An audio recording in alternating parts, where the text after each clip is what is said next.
So again, what's good is I'm not even thinking about going past. I'm just sticking to the same old line. And you'll notice as well, you know, we fed about less than 20 maggots in those 2 casts, and it just goes to show that if you can find the fish, you hardly need to feed a thing this time of year.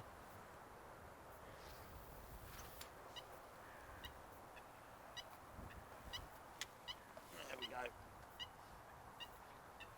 One other little thing while we're fishing about that power gum is it acts as a little bit of a boom, and it just holds that light hook length away from the feeder, stops any spinning, stops any tangles. It's got its advantages where yes, you can fish light, it shock absorbs any of those little bit of a ferocious pull that you get off these F1s and that, but also it acts as a boom, it acts as a tangle, you know, an anti-tangle sort of system, and anything that works like that I'm all for.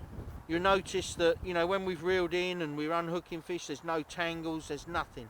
Everything works perfectly well. So not only does it give me an advantage as far as not getting snapped off on the bite, it also acts as a little bit of a anti-tangle boom, which, like I say, with these light lines, with normal rigs, you can suffer with a bit of spin. You can suffer with it just twirling around the feeder and creating a little bit of a, you know, a little bit of a messy rig, and this is absolutely perfect.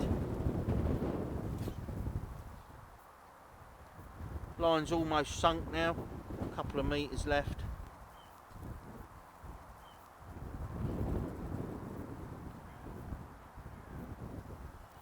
Nice. There we go, there's another one on the feeder. That was a proper bite, almost like a double figure carp.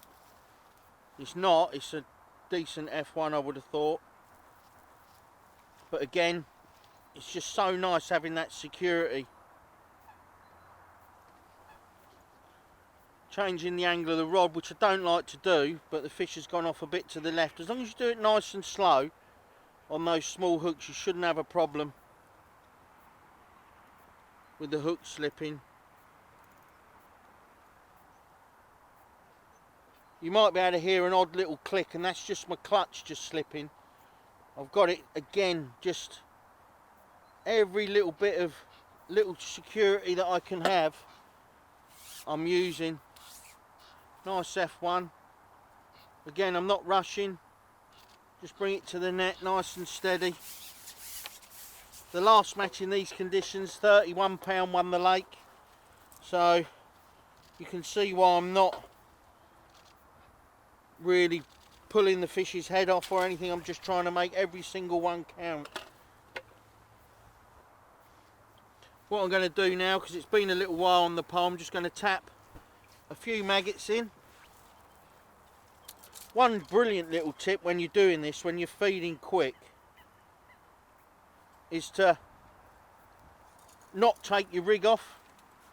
Because I'm using a tiny little hook, I can leave the hook on, ship straight out, rattle a few maggots in, come back and put it down. I don't run the risk of tangling my rig or anything like that. The rig is still attached to the pole. Out to my marker, nice and high. Drop a few maggots in, and then I'm back. And by leaving that hook, I can literally just drop my top kit and I'm back in.